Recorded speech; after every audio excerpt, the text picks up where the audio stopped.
আমার সকল ফেসবুক ফ্রেন্ডদের আসসালামু আলাইকুম। প্রথম পর্বে আপনারা দেখেছিলেন পার্ট 1-এ যে আমরা ঘুরতে বের হয়েছিলাম। তো অবশেষে আমরা আইসা পৌঁছালাম। এটা হচ্ছে গিয়ে জায়গাটা আমতলী বরগুনা থেকে 40 কিলো ভিতরে শুভ সন্ধ্যা সমুদ্র সৈকত পয়েন্ট।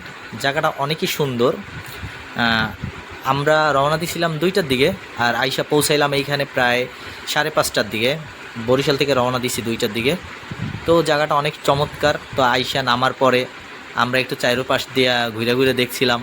তারপরে সাথে রাশিক ছিল, রাশিকের ওয়াইফ ছিল এবং রাসেল ছিল। তো আমরা অনেক মজা করতেছিলাম। আমি রাসেলটা বলতেছিলাম এদিক তাকা ক্যামেরার দিকে, রাসেল আবার একটু অ্যাক্টিং করে ক্যামেরার দিকে তাকাইলো। তারপরে একটু সামনের দিকে গিয়ে আমি চিন্তা করলাম যে আপনাদের একটু দেখাই। জায়গাটা আসলে অনেক চমৎকার। এক সাইডে সমুদ্র, এই যে যেই সাইডে আমি ক্যামেরাটা ধরা এই সাইডে অনেক সমুদ্র আর সমুদ্র। যতদূর চোখ যায় কোনো কুলকিনারা দেখা যায় না।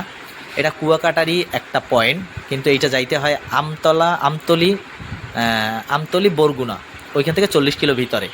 আর এই সাইডটাতে মানে ঝাউবনের মতো অনেক ঝাউবন গাছ আর গাছ দেখা যায়। সন্ধ্যার পরে এইখানে অনেক স্রোত আসে, সমুদ্রের স্রোতে এইখানে পানিতে ভইরা যায়।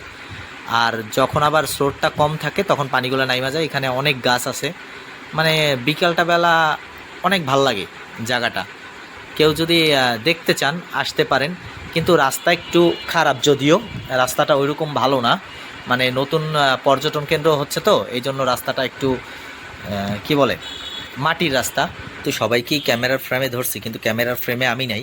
এই জন্য ক্যামেরাটা আর কি আমার দিকে ঘুরে আমি একটু এই ক্যামেরায় অ্যাড হইলাম। আর চারপাশে আর কি ঘুরায় ঘুরায় দেখাইতেছিলাম যে জায়গাটা কেমন। আসলেই জায়গাটা অনেক চমৎকার।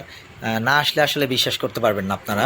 এখানে আবার ওরা ডাব খাবে, তো পিপাসা লাগছে রাশিকের ওয়াইফের, তো রাশিক আবার ডাব খাবে। তো এখানে 3টা ডাব কাটছে। তো আমি আবার এইটা ভিডিও করতেছি। আমি আবার আমার ওয়াইফরে বললাম যে দেখি টাকা দিতেছে রাশিক, দেয় না, আপনি দিতেছেন, এটা সবাইকে দেখাই দেবো। এটা শুই না আবার রাসেল হাসতেছে। তো ভালোই মজা হইলো। গেছিলাম আসলে গোসল করার উদ্দেশ্যে, যে সমুদ্রের পাড়ে একটু গোসল করব, কিন্তু এমন একটা সময় গিয়ে আমরা পৌঁছেছি যে যাইতে যাইতেই সন্ধ্যা হয়ে গেছে, যার জন্য আর গোসল করতে পারি নাই।